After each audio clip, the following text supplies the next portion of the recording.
इय्याका नअबुदु व इय्याका नस्तईन। जेलम, आज सबसे पहले मैं यहां आपके सामने खड़े होके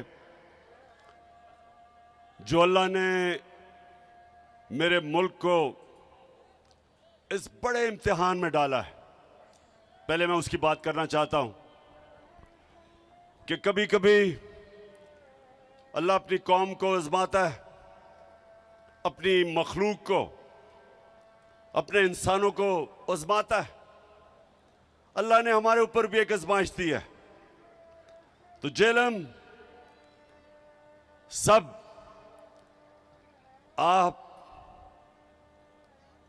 अल्लाह के सामने खड़े होके हम सब एक वादा करें कि अल्लाह हम इस इम्तिहान में फेल नहीं होंगे। आमीन। हमारे लोग मुश्किल में, ऊपर से लेके स्वात, चित्राल, गिलगित बल्तिस्तान, हर जगह अजाब आया हुआ है। कल मैं डीआई खान गया, हजारों एकड़ जमीन पानी के नीचे, और उस जिधर मैं नहीं जा सका, तौनसा, राजनपुर और डीजी खान, मौसम की वजह से उधर भी समुंदर है पानी का। वो जमीनें जिधर लोगों ने अपनी मेहनत से फसलें उगाने की कोशिश कर रहे थे, वहां सारा पानी आ गया। और फिर नीचे बलूचिस्तान तो तकरीबन सारे बलूचिस्तान के इलाके मुतासिर हुए हैं। और फिर सिंध के अंदर बुरा हाल है लोगों का। तो ये जो इम्तिहान है, ये कौम मिलके लड़ती है इस इम्तिहान से। गवर्नमेंट्स जितनी भी कोशिश कर लें, जब तक सारी कौम इकट्ठी नहीं होती, इस तरह के इम्तिहान से हम पास नहीं हो सकते। 2010 में सैलाब आया और मुझे याद है मैंने पूरी कोशिश की, और भी लोगों ने, बल्कि हर पाकिस्तानी ने कोशिश की। और वो इतना बड़ा हमारी कामयाबी थी कि सारे पाकिस्तानी बाहर थे, पाकिस्तान में सब ने उसमें शिरकत की। और जो इतना बड़ा एक इम्तिहान आया हुआ था, उससे मुझे बड़ा फख्र है कि पाकिस्तानियों ने बड़ी जबरदस्त किस्म से हमने वो पास किया। अब सारी कौम को आज मैं कहना चाहता हूं कि हमने मिलके इसका मुकाबला करना है। मैंने सबसे पहले एक रजाकार फोर्स यानी टाइगर फोर्स नौजवानों की मैंने वेबसाइट पे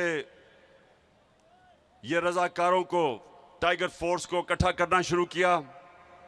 इसकी मेंबरशिप लोग कर रहे हैं। पहले से ही हमारे पास एक टाइगर फोर्स के रजाकार थे। तो पहले तो हम एक बड़ी फोर्स जमा कर रहे हैं जो हुकूमतों की मदद करेगी, उन इलाकों में जाएगी, और बड़े बड़े इलाके हैं जो पानी के नीचे हैं, तो हुकूमतों की मदद करेगी ताकि हम उन मुतासरीन की मदद करें। दूसरा, मैं कल शाम को, कल नहीं, पीर की शाम को, परसों शाम को मैं एक टेलीथॉन करूंगा, पैसा इकट्ठा करूंगा इंशाल्लाह। सारे जो पाकिस्तानी इधर भी रहते हैं और जो बैरून मुल्क पाकिस्तानी हैं, और वो पैसा इकट्ठा करके हम हुकूमतों के, पंजाब और पख्तूनख्वा की हुकूमतों का फंड, उधर पैसा इकट्ठा करेंगे। और उसके ऊपर सानिया निश्तर, जिन्होंने बड़ा कामयाब प्रोग्राम किया था जब कोरोना के दौर में हमने एक एहसास का प्रोग्राम किया था, सारी दुनिया ने उसे माना था, इंटरनेशनली रिकग्नाइज किया था एहसास प्रोग्राम। उसी सानिया निश्तर को हम इस फंड के ऊपर बैठाएंगे, कमेटी नीचे होगी, और जिधर जिधर भी पाकिस्तान में कोशिश करेंगे कि जिधर जिधर लोगों को ज़रूरत है, उधर हम उसके मुताबिक के जिधर मुस्तहिक लोग हैं उसके मुताबिक हम ये फंड देंगे। तीसरी चीज़, हमें आगे से इसकी प्लानिंग करनी है। एक तो अल्लाह का इम्तिहान है, ये तो हमारे ऊपर आया, इसके ऊपर तो कोई कुछ नहीं कर सकता। लेकिन जो हम कर सकते हैं, अब जेएलएम के लोगों ये सुनो, हम क्या कर सकते हैं? हम डैम्स बना सकते हैं। और मुझे ये फख्र है कि हमने अपने 3.5 साल में 10 डैम शुरू किए पाकिस्तान में।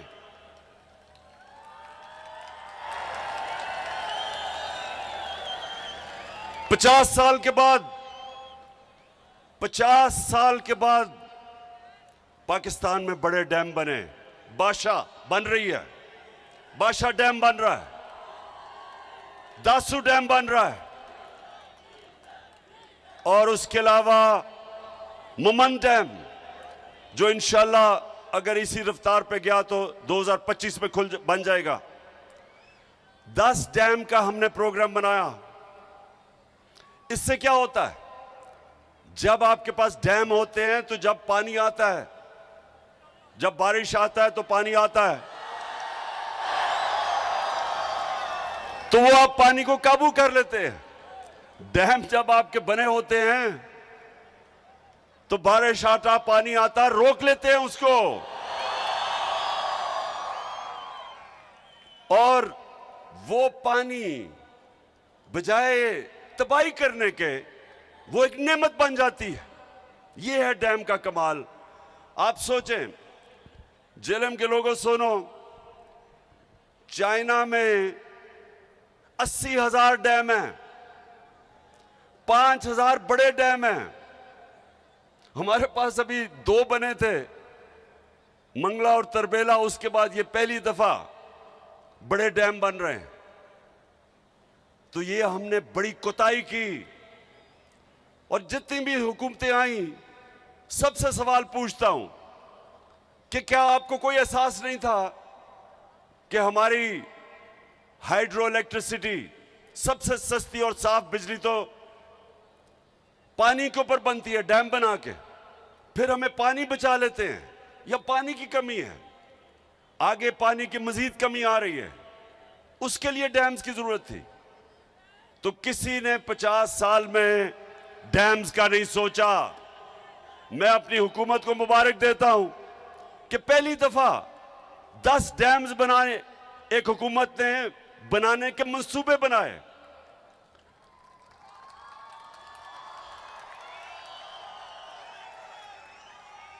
और जेएलएम, अब आप सुने दूसरी चीज, जब एक हुकूमत आगे आने वाले नस्लों का सोचती है, तो नौशहरा में क्या हुआ? नौशहरा में हमारे पिछले चंद सालों में, जब से हमारी हुकूमत है, बंद बनाए गए। 2010 में जब सैलाब आया था, नौशहरा डूब गया था। इस बारी बंद बना के नौशहरा को बचाया गया, और अल्लाह करे कि और पानी ना आए। अभी पानी आ रहा है, हम ये उम्मीद रखते हैं कि वो बंद बचा लेगा। इस तरह की इस वक्त तौंशा शहर, उधर उस शहर आज डूब जाना था, जो ऊपर से कोए सुलेमान से ये जो चश्मे आए और ये नाले आ रहे थे, अगर वो पंजाब की हुकूमत, उस्मान बुज़दार की हुकूमत अगर वहां अरबों रुपए का बंद ना बनाती, आज तौंसा डूब गया था। और फिर आज लाहौर के अंदर जब पानी आता था, बारिश आता था, तो लाहौर भी मुश्किल में पड़ जाता था। जिस तरह सिंध और कराची खास तौर पे, या जब बारिश आती है तो डूब जाता है, और या फिर पानी नहीं मिलता। कराची के अंदर टैंकर माफिया है, सबसे ज्यादा पैसा टैंकर माफिया बनाता है, क्योंकि पानी नहीं है। लाहौर के अंदर अंडरग्राउंड उन्होंने टैंक्स बनाए, और अब जब बारिशें हुई हैं, कोई लाहौर के अंदर पानी नहीं खड़ा हुआ।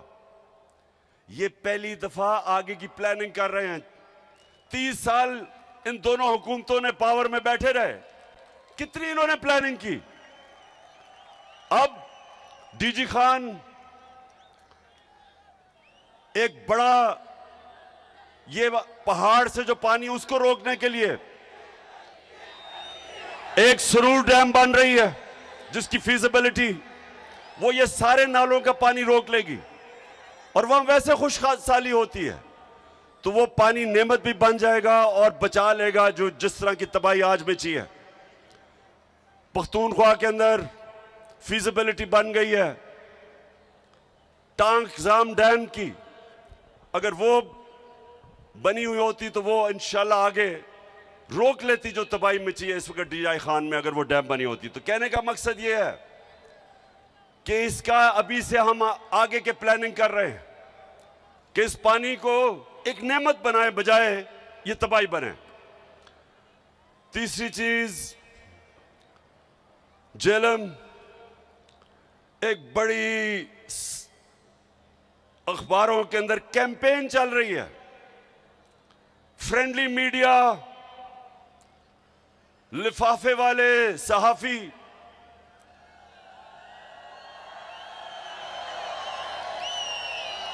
आप जानते हैं ना लिफाफा वाला सहाफी कौन होते हैं।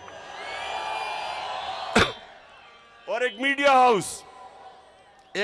हाउस जो हमेशा चोरों की हिफाजत करता है पैसे लेके, आप जानते हैं वो कौन है। तो ये कैंपेन क्या कर रहे हैं, ये कह रहे हैं जी इस वक्त सियासत नहीं करनी चाहिए, जलसे नहीं करने चाहिए।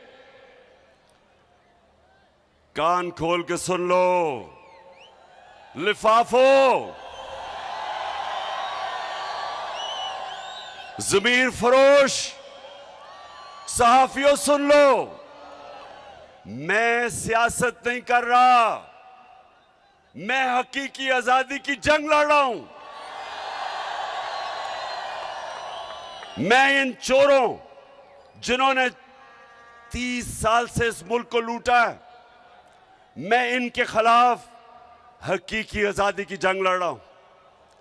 मैं इस मुल्क में कानून की बालादस्ती की जंग लड़ रहा हूं।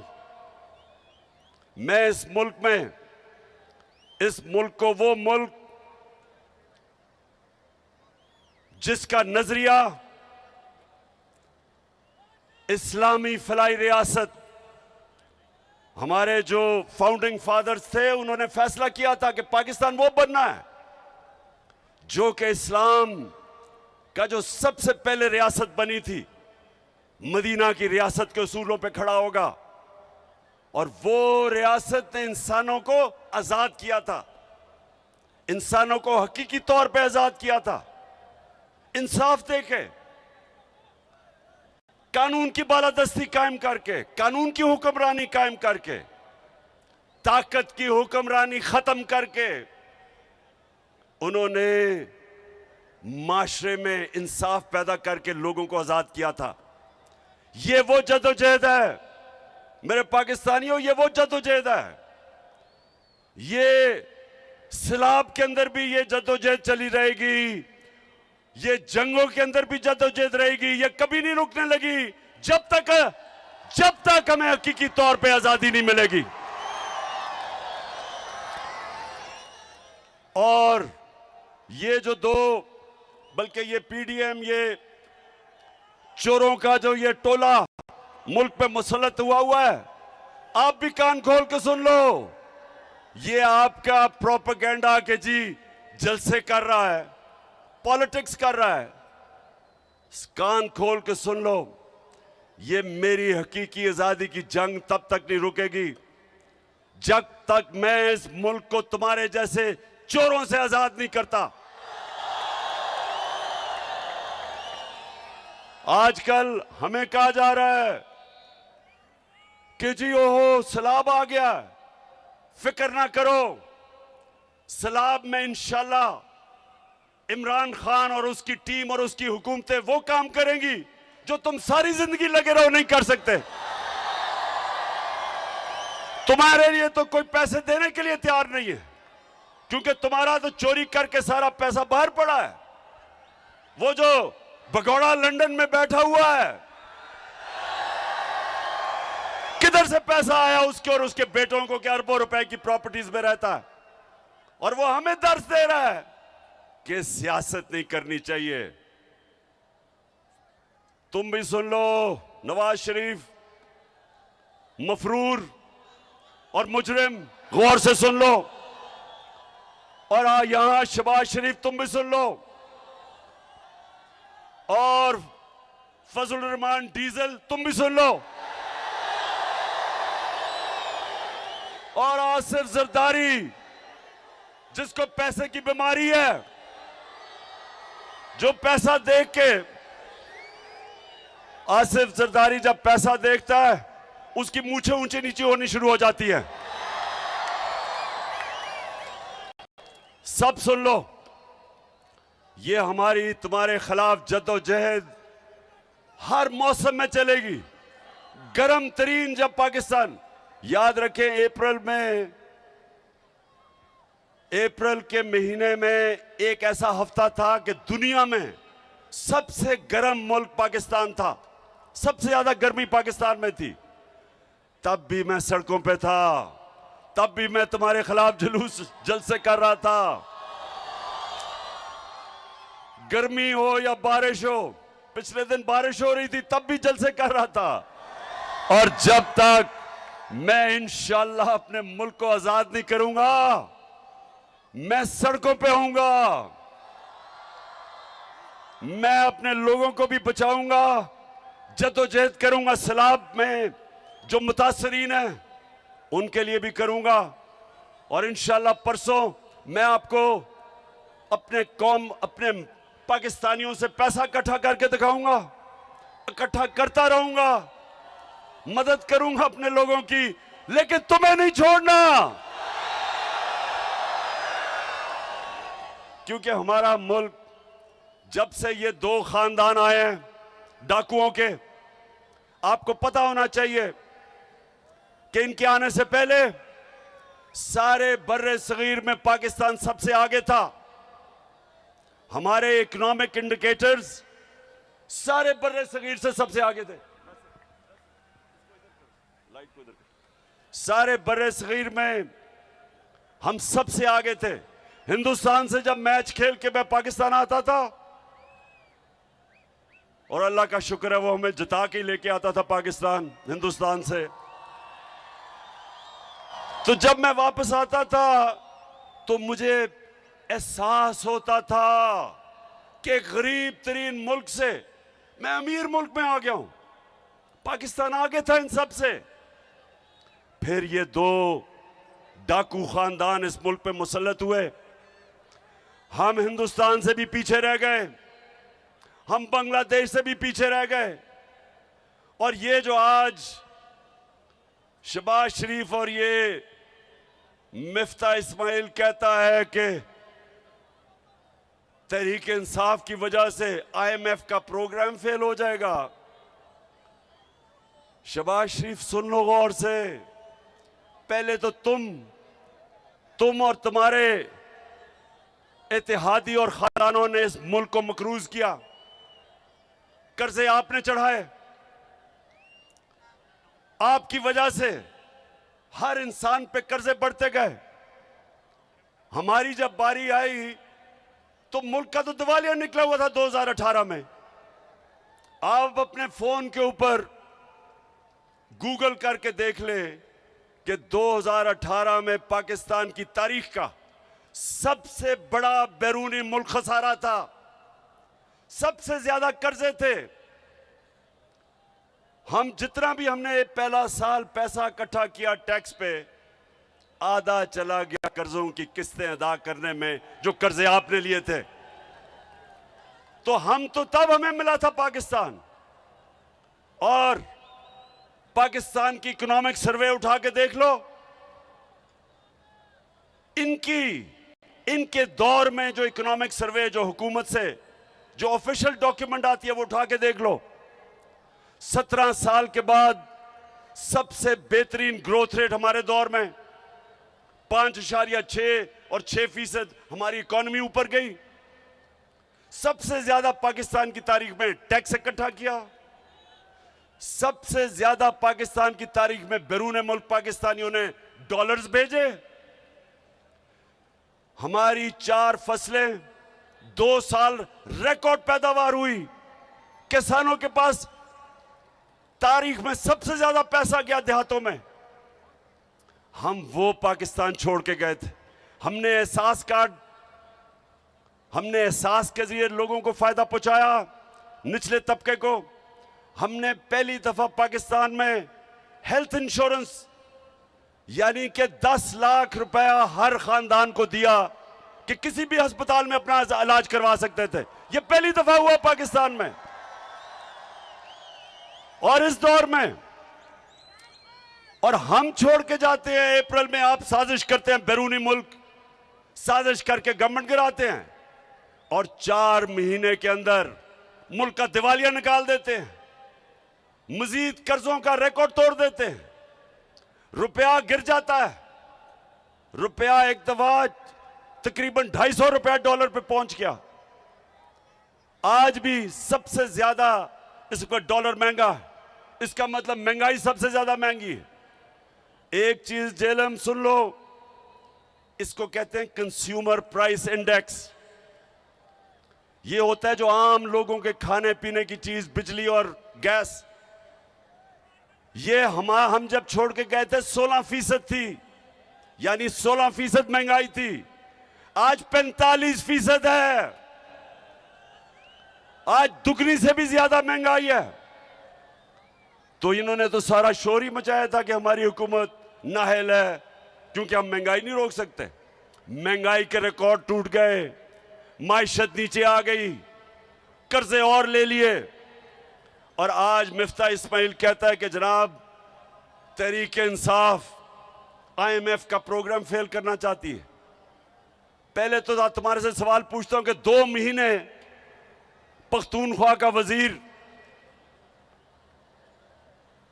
आपसे बार बार पूछता रहा कि मैं मीटिंग करना चाहता हूं, आपने जो पैसे वादा किए थे पख्तूनख्वा को नहीं मिले, उसको मीटिंग नहीं दी, ऊपर से सैलाब आ गया। तो अब वो ये सोच रहा है कि आप कह रहे हैं कि हम आपको एक सरप्लस देंगे, तो इस सैलाब में जो अरबों अरबों रुपए की तबाही मची है, किधर से सरप्लस देगा वो?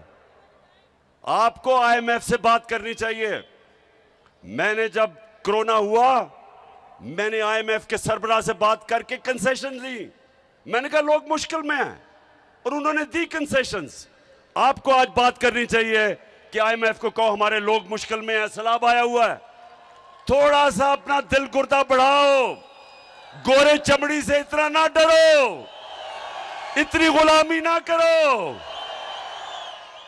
हार्ट ट्रांसप्लांट करवा लो। शायद आप में थोड़ी दिलेरी आ जाए कि उनके सामने कैंपेन टांग दी हैं। शहबाज शरीफ तो कहता है, आपने सुना है हमारे शहबाज शरीफ को, ये जरा जरूर सुने जरा, एक 22 करोड़ अवाम का सरबराह, सुने जरा गौर से कि वो क्या कहता है, और मुझे उसके बाद बताना कि क्या आपको भी उतनी शर्मिंदगी हुई है सुन के जितनी मुझे। सुने, मैं सऊदी अरब से होके आया हूँ, मैं UAE के होके, अभी मैं तुर्की होके आया हूँ, और मैंने उन भाइयों को कहा कि आप हमारे बड़े अजीम भाई हैं, हमेशा आपने हमारी मदद की। और मैंने यही कहा, जब मैं आया हूँ तो आप समझेंगे शायद ये मांगने आया है। मैं मांगने नहीं आया, लेकिन मजबूरी है। जिस तरह माजी में 75 साल में आपने हमारा हाथ बटाया है, कुछ अर्सा आप हाथ बटा। मैंने कहा मैं वादा करता हूँ कि इंशाअल्लाह हम पूरी कौम हम मिलकर दिन रात मेहनत करेंगे, पसीना गराएंगे, अपने पाँव पे खड़े होंगे। जेलम, क्या आप उतना ही शर्मिंदा है जितना मैं हूं? देखें, हमारा मुल्क बना था एक अजीम नारे पे, पाकिस्तान का मतलब क्या, और मेरा तेरा रिश्ता क्या, और ला इलाहा इल्लल्लाह का मतलब कि अल्लाह, हम तेरे सामने हाथ फैलाएंगे, हम किसी के सामने नहीं झुकेंगे। ये हमारा कर रहा है ये जो इंपोर्टेड हुकूमत आई है। एक गैरतमंद कौम जिसका लीडर कायदे आजम, जो अंग्रेज की गुलामी में भी किसी के सामने नहीं झुकता था, नजरियाती लीडर अल्लामा इकबाल, उस कौम को इस तरह के लीडर मिले क्योंकि इनका इतना चोरी का पैसा मुल्क से बाहर पड़ा है। ये जिन मुल्कों में पैसा पड़ा है उनके गुलाम है। अच्छा पाकिस्तानियों, मैं अब आपको आखिर में ये बड़ी जरूरी बात करना चाहता हूं और ये आपने गौर से सुनना है। एक तरफ हमें कहते हैं कि जनाब सैलाब आया हुआ है और सैलाब की वार्निंग कई हफ्ते पहले थी, तो जब सैलाब आया हुआ है तो ये बताएं कि पाकिस्तान की सबसे बड़ी पार्टी को आप दीवार से लगा रहे हैं, केसेस कर रहे हैं। पहले तो 25 में आपने लोगों को जिस तरह तशद्दुद किया और यहां ऊपर हमारे बैठे हैं लोग जिनको इन्होंने जेलों में डाला पुरअमन एहतजाज करने के लिए। 3 दफा इन्होंने हमारे खिलाफ धरने दिए, ना एक किसी को पकड़ा, ना कोई FIR काटी, ना कोई रास्ते रोके, बल्कि मैंने तो कहा हम तुम्हें खाना पीना भी दे देंगे। वो और बात है कि इनके धरने सारे वही हुआ, बुरी तरह हारे, जल्द से कामयाब नहीं हुए। हमारे लिए एक पुरअमन एहतजाज पे जो उन्होंने जुल्म किया, मैं अपने जेलम के लोगों को ये कहना चाहता हूं कि इस वक्त पाकिस्तान की जमहूरियत को, हमारी आज़ादी को सबसे ज़्यादा खतरा है, क्योंकि ये बैरून मुल्क साजिश के जरिए जो हमारे ऊपर मुसल्लत किए गए हैं, इलेक्शन से ये भाग गए हैं। सारी इन्होंने इलेक्शन कमिश्नर के साथ मिलके, सारी पुलिस का इस्तेमाल करके, उसके बावजूद जो पंजाब का इलेक्शन था बुरी तरह हारे, जो पंजाब के बाय इलेक्शन थे बुरी तरह हारे, धांधली के बावजूद। उसके बाद 2 बाय इलेक्शन हुए, वो भी हार गए। अब ये डरे हुए हैं, इनको पता है कि इलेक्शन में तो इन्होंने फेंटा खाना है, तो अब ये कोशिश कर रहे हैं कि टेक्निकल नॉकआउट किया जाए।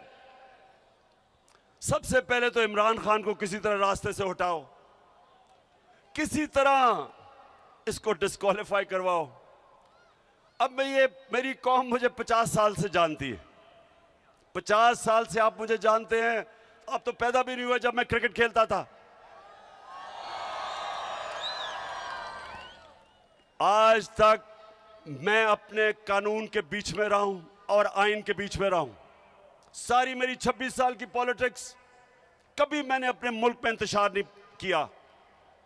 हालांकि हमारे ऊपर हर किस्म का, जब इन्होंने 25 को हमारे खिलाफ तशद्दुद किया, हमने कुछ नहीं किया, हम वापस चले गए इस डर से। मैं इसलिए खत्म किया धरना, मुझे डर था कि इंतशार होगा। अब मेरे खिलाफ इन्होंने दहशतगर्दी का पर्चा कर दिया है, यानी कि मैं एक बहुत बड़ा दहशतगर्द हूं, मुझे पकड़ने भी आए थे। अब सारी दुनिया में ये खबर गई है पाकिस्तानियों, सारी दुनिया में, कि जी इमरान खान के ऊपर दहशतगर्दी का पर्चा कर दिया। और दहशत क्या थी ये भी सुन लो। हमारे बड़े एक ऐसा कारकुन जो मेहनत करता था, शहबाज गिल को इनको ने पकड़ा, बजाय अदालत में ले जाने के 2 दिन तशद्दुद किया उसके ऊपर, नंगा करके उसके ऊपर तशद्दुद किया गया, उसके ऊपर जिनसी तशद्दुद किया गया।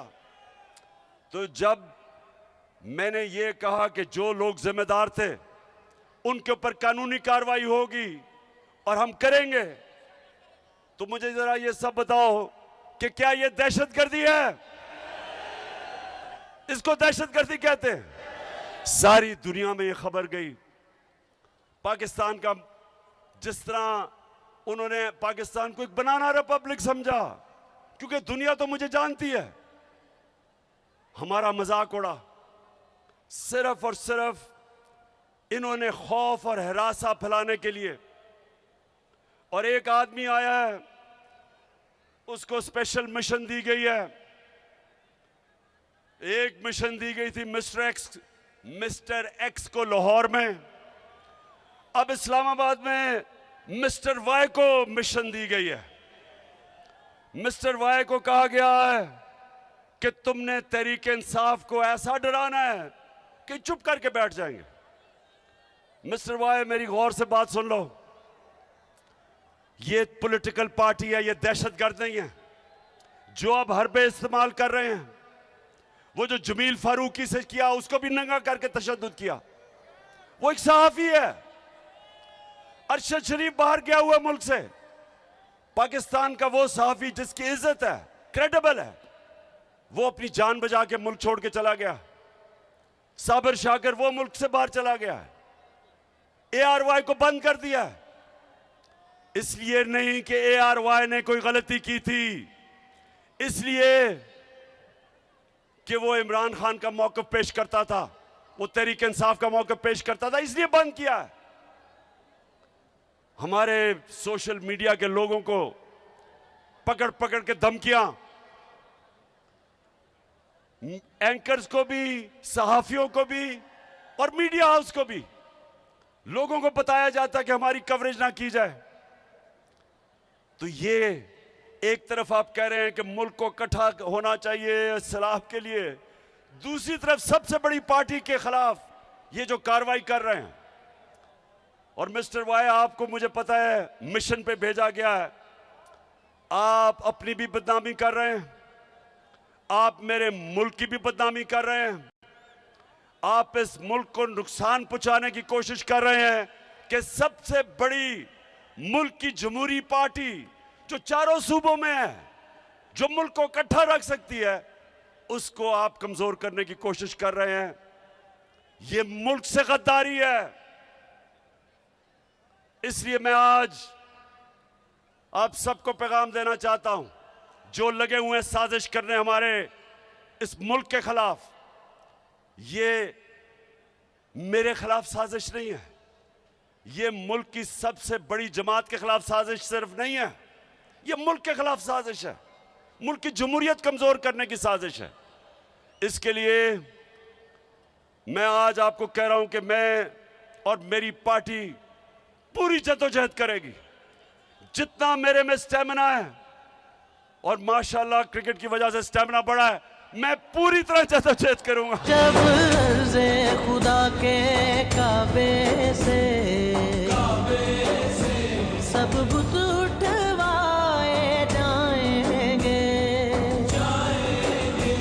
हम रहले सफा मरदूदे हरम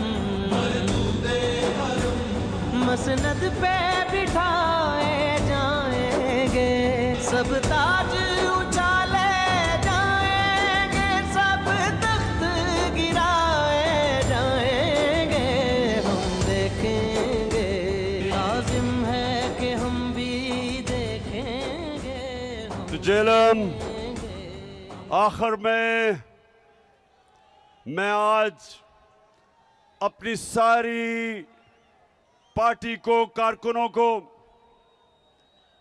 अपने पाकिस्तानियों को दो चीजों के लिए तैयार कर रहा हूं। एक कि हमने पूरी तरह जो सैलाब में मुतासरीन हमारे पाकिस्तानी जो आजकल मुश्किलों में पड़े हुए हैं, बड़ा इम्तिहान है मुल्क पे, एक हमने इन सब की मदद करनी है, सारे मुल्क ने मिलकर इनकी मदद करनी है। आप तैयार हो सब मदद करने के लिए? और दूसरा सब तैयार हो जाए इस मुल्क में हकीकी आजादी की जद्दोजहद के लिए। आपका कैप्टन आगे होगा, आपने मेरे साथ होना है और इंशाअल्लाह